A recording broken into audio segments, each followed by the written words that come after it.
Dear student, today we will discuss about disaccharides. So disaccharides are the carbohydrate that are made up of two units of monosaccharide which are joined together by glycosidic bond. In our syllabus, we are going to study about three different disaccharide: maltose, lactose and sucrose.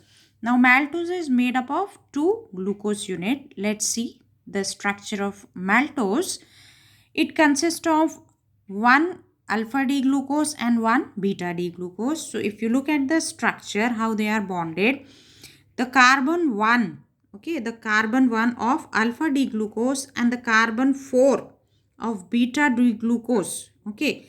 Now whatever hydroxyl group which are associated with 1 and 4 carbon, they are going to form the bond. And how they are going to form the bond?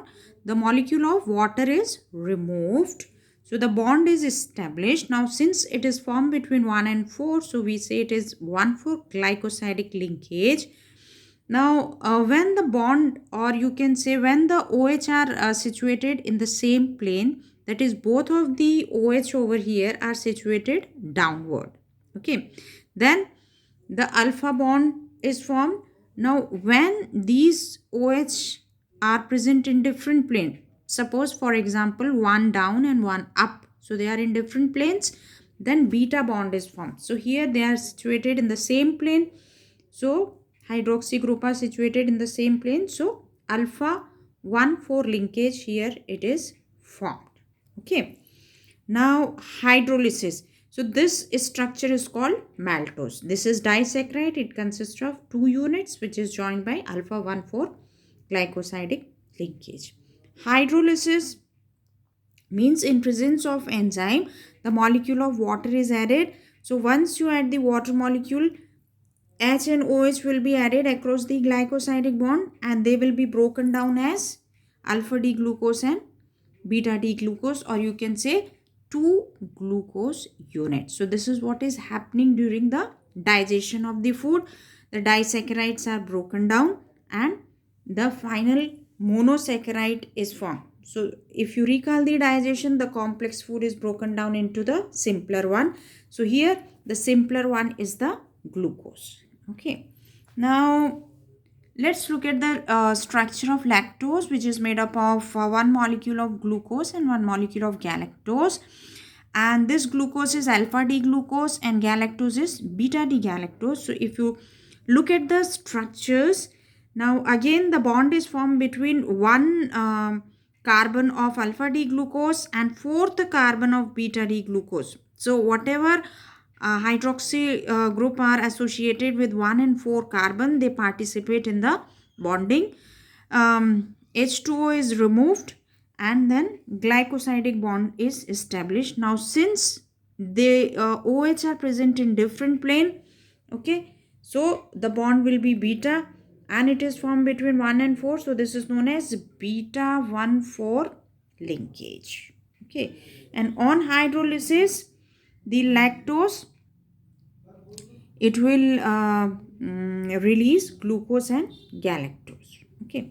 Now look at the structure of sucrose, which is made up of glucose and fructose, and the glucose over here is alpha D glucose and the fructose is beta D fructose, okay.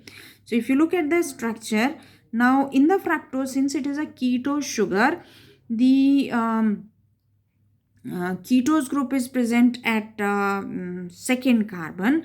So second carbon from the fructose and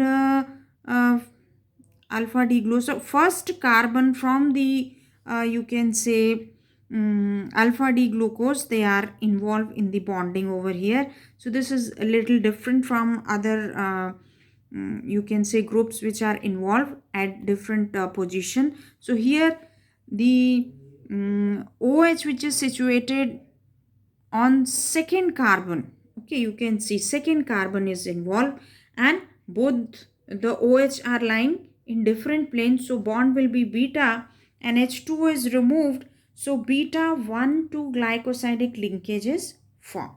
So this is how different linkages are formed.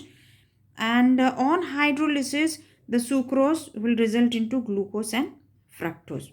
Now, chemically, when the analysis is done with the sucrose sugar and when they are separated, their mixture, which contain equal amount of glucose and fructose, is called invert sugar. Okay. Now, hydrolysis is done by the hydrolytic enzyme. You can call the hydrolytic enzyme where they are present, and we'll be reading about these hydrolytic enzyme more in the chapter enzyme how they works, but you already know during the digestion these are involved in the digestion of the food. Okay, next I will just compare other things about maltose, lactose and sucrose. The maltose, it does not occur naturally. Okay, so it is always a byproduct. Byproduct means it is formed during the hydrolysis of starch in the starchy seed and malt, and it is also known as malt sugar.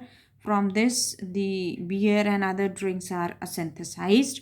Lactose is known as milk sugar as it occurs naturally in milk.